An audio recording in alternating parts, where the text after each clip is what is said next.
The sharp clatter of forks and knives filled the silent gaps at lunch with my in-laws. Their smiles were too bright, their eyes too cold. Then my phone buzzed in my lap. A message from an unknown number.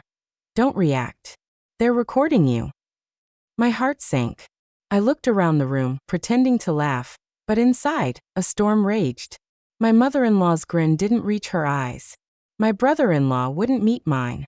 My husband kept eating, calm and distant. I wasn't crazy. They were spying on me, twisting my life into a lie. But I wouldn't be their victim. Not today. The morning light slipped softly through the curtains, painting the kitchen walls with a gentle golden hue. I stood by the counter, making breakfast for my son Danny. The aroma of freshly brewed coffee mingled with the warm smell of toasted bread. Danny hummed quietly at the table, carefully spreading jam on his toast with small, deliberate movements. His innocence was a fragile bubble I wanted to protect from the storm brewing around us. I placed his plate down and smiled, though my heart ached. Eat up, sweetheart. Big day at school.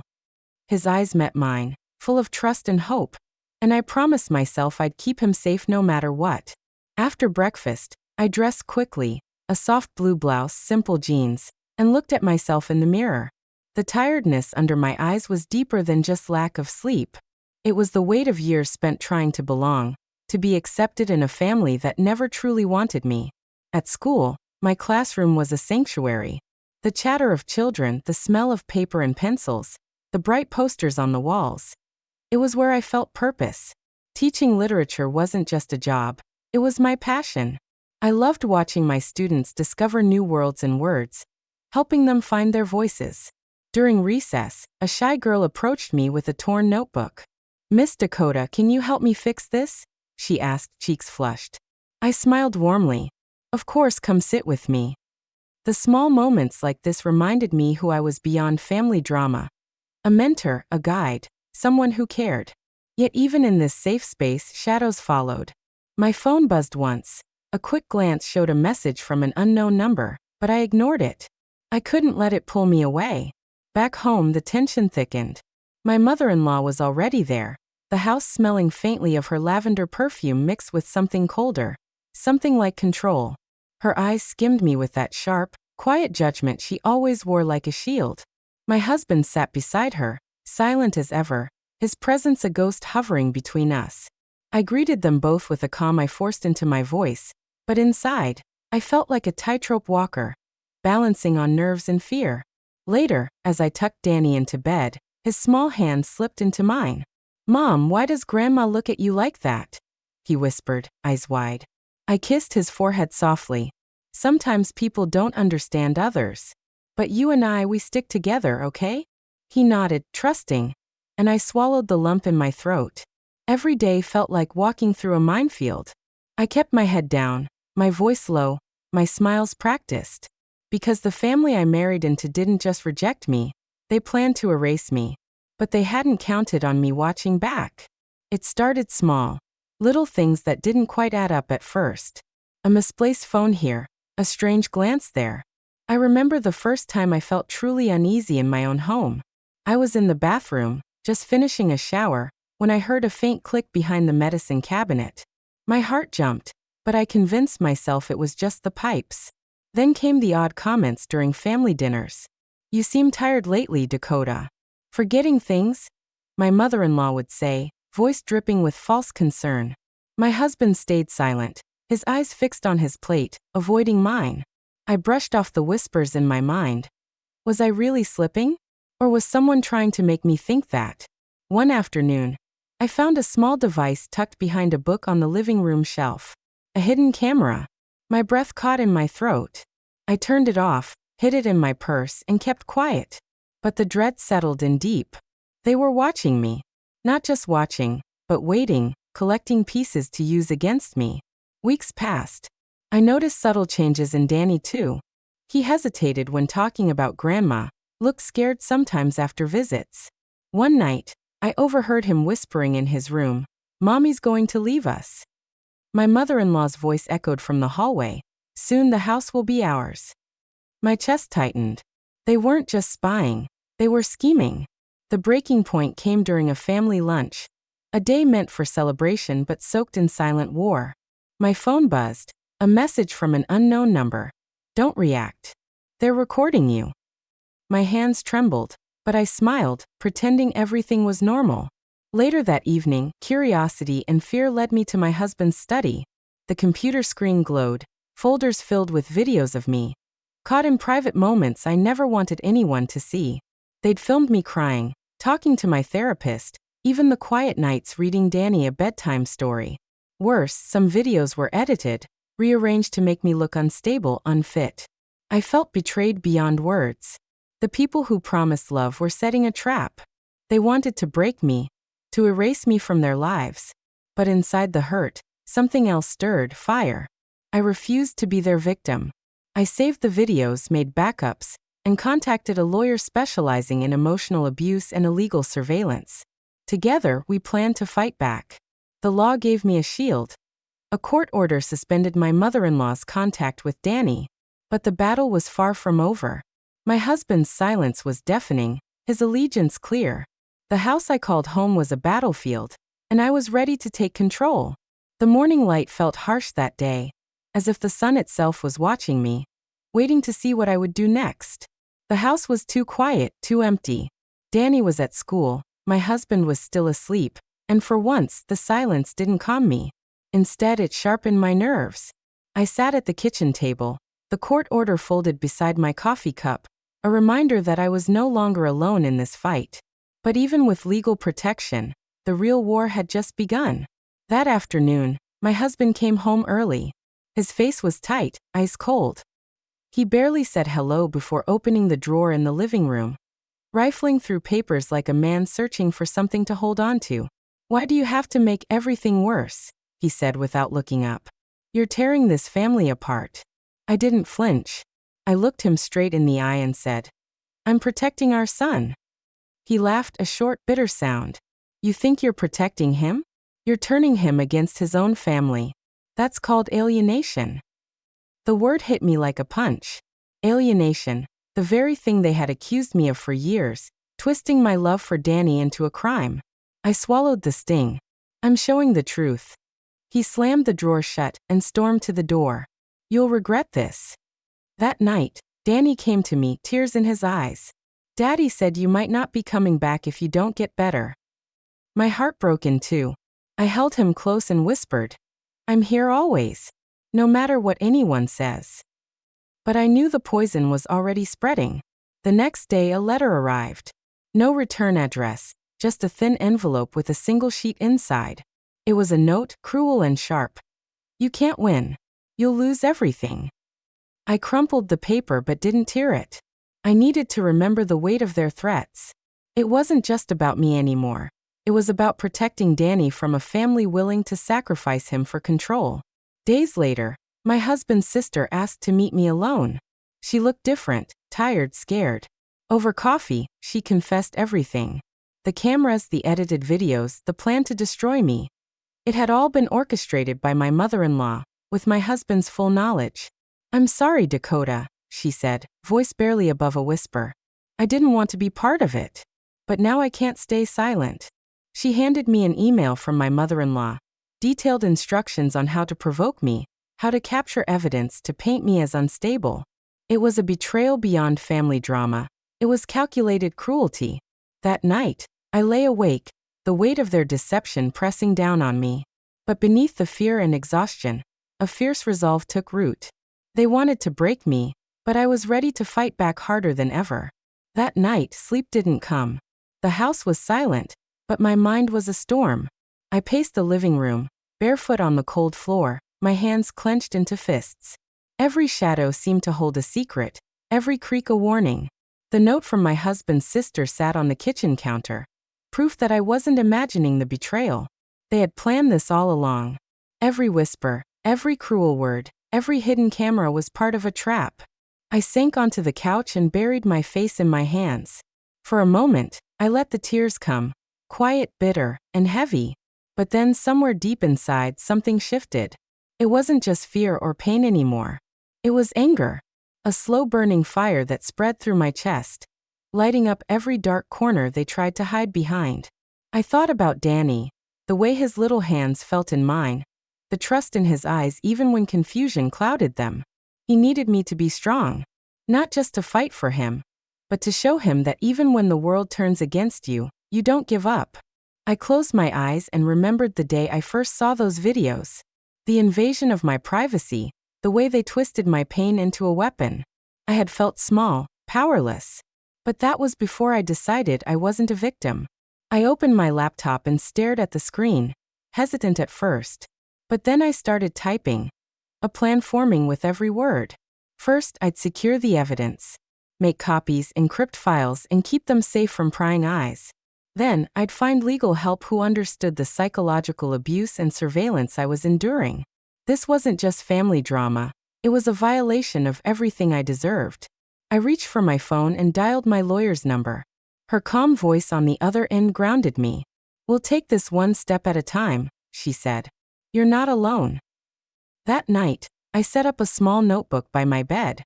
Every time a thought raced through my head, I wrote it down, plans, fears, moments of doubt. It was messy, imperfect, but it was mine. The next morning, I woke before dawn. The sky was a soft blue, and for the first time in weeks, I felt a quiet determination. I dressed simply, tied my hair back, and took a deep breath. Today the fight would begin, not with anger, but with clarity. I started making calls to specialists in surveillance law, to support groups for women facing emotional abuse. Every no I heard only fueled my resolve. The hardest part wasn't the legal battles or the endless paperwork.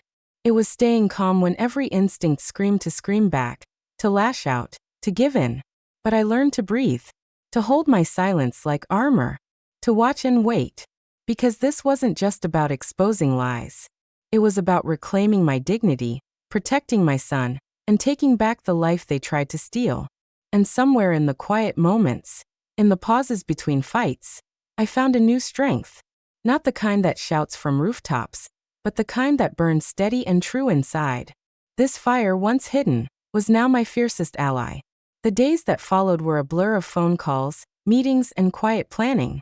I quickly realized that fighting a family, and their twisted games, wouldn't be simple. First, I gathered every shred of proof I had. The hidden camera footage, the manipulated videos, the threatening messages. I made copies and stored them on a secure drive, hidden in a locked drawer. My lawyer helped me file for a temporary restraining order to keep my mother-in-law away from Danny. It was approved fast, less than 3 days, but that was just the beginning. The hardest part was facing the family again. Pretending nothing had changed while I was gathering evidence felt like living a double life. At work, I threw myself into teaching, but the shadows followed me. Every notification on my phone made my heart jump. Was it another threat? Another anonymous warning? One afternoon, my phone buzzed with a message. "Stop digging or you'll lose everything." I stared at the screen, my fingers trembling. But this time, fear didn't freeze me. It pushed me forward. I started an anonymous social media account to share my story carefully. No names, just facts and dates, proof without drama. At first, views trickled in. Then dozens. Then thousands. People started reaching out. Other women, mothers, even a few fathers, sharing their own stories of manipulation and abuse. It became clear I wasn't alone. But the fight wasn't without setbacks. My husband ramped up his lies. He painted me as the unstable one, the bad mother trying to take him away from Danny. His family rallied behind him, sending cruel messages, trying to isolate me. At one point, my lawyer warned me, "They're going to try to wear you down. Don't let them."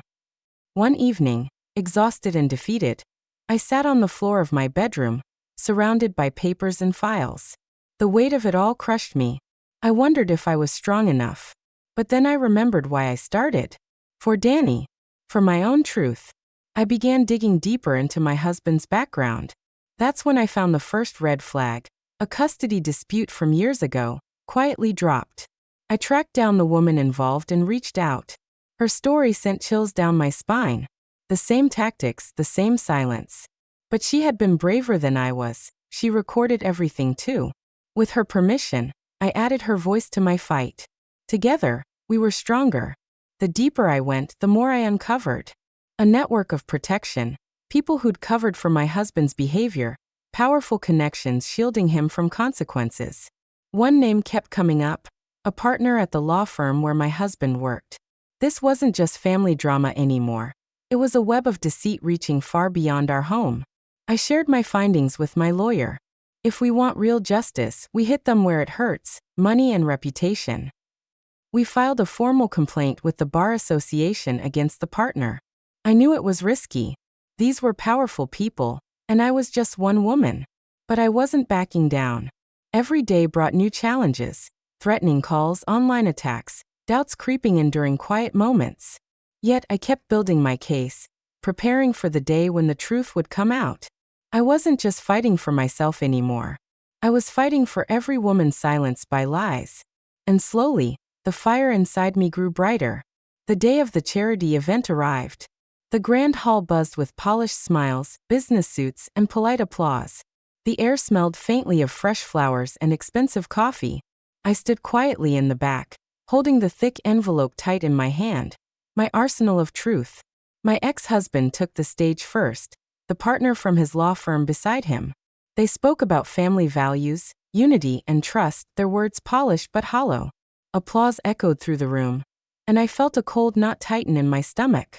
When they finished, I waited for a few moments, long enough to make the audience relax, but not too long to lose attention. Then I stood, my heart pounding but my voice steady. "Excuse me," I said, walking slowly to the front.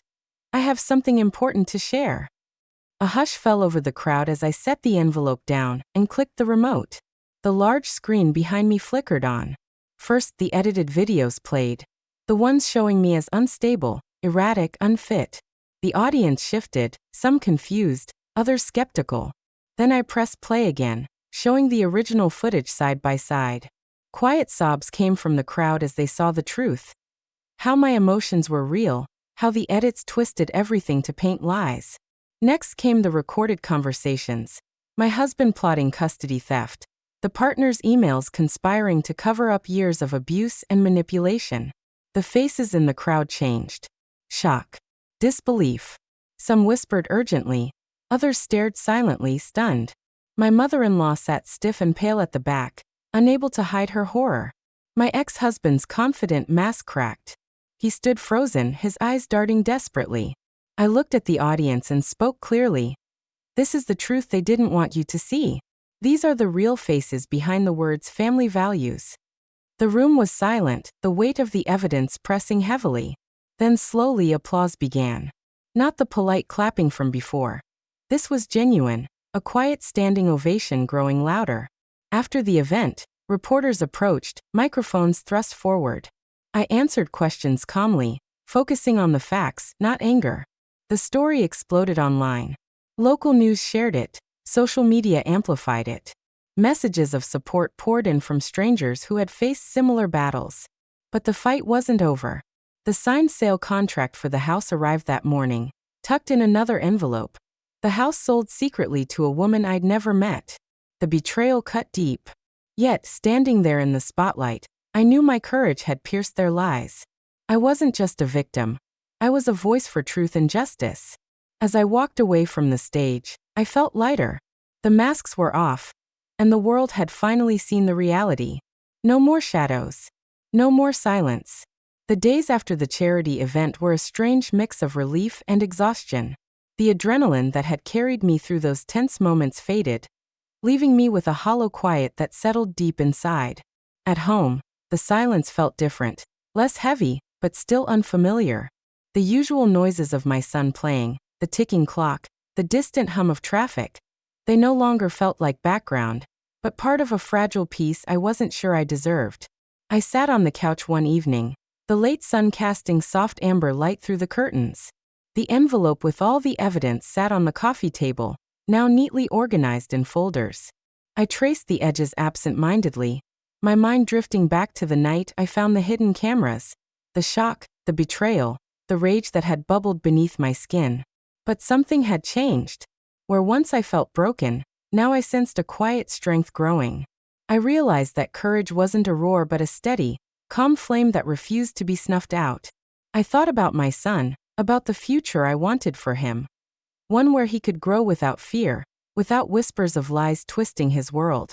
Protecting him had become my fiercest motivation. Sharper than any anger, deeper than any pain. Outside, the first leaves of autumn fluttered to the ground, carried by a gentle breeze. It reminded me how even in change and loss, there is beauty, a cycle, a rhythm. The court battles were far from over, but for the first time, I felt like I wasn't alone. Support came in unexpected forms. Messages from women who had walked similar paths, offers of help, legal advice, and quiet friendships that didn't judge but understood. I found moments of peace in simple things. A walk through the park, the smell of rain on pavement, the soft weight of my son's hand in mine. I still carried scars, but they no longer defined me. Instead, they marked the path I had traveled, from silence to voice, from fear to power. One evening, as I tucked my son into bed, he looked up at me with tired eyes and whispered, "Mommy, will you always fight for me?" I smiled, brushing a stray hair from his forehead. "Always, sweetheart. No matter what." And in that promise, I found my peace. Sometimes strength doesn't come as a thunderclap. It arrives quietly, like the slow bloom of a flower in the hardest soil. I learned that strength isn't just about standing tall in the storm. It's about bending without breaking, holding on when everything inside you wants to let go. Looking back, the hidden cameras were never just about spying on me. They were about control, fear, and a desperate attempt to rewrite my story. But what they didn't know was that truth has a way of rising, like light seeping through cracks in a dark room. I remember lying awake some nights, the weight of betrayal pressing on my chest. The silence of the house felt endless, and the shadows seemed to whisper doubts. Yet, within that silence, I found a small voice, my own, telling me I was worth fighting for. Revenge, I realized, isn't about breaking others. It's about reclaiming yourself. It's about telling your story on your terms, without shame or fear. Now, when I look at the morning sun streaming through the window, I see more than just a new day. I see survival, courage, and the promise of peace. Not because the past disappeared, but because I chose not to let it define me. The journey hasn't been easy. It never is. But every step taught me something precious. That no matter how dark the night, dawn always comes. And with that dawn, I stand ready, not just as a victim, but as a woman who knows her worth, her voice, and her power.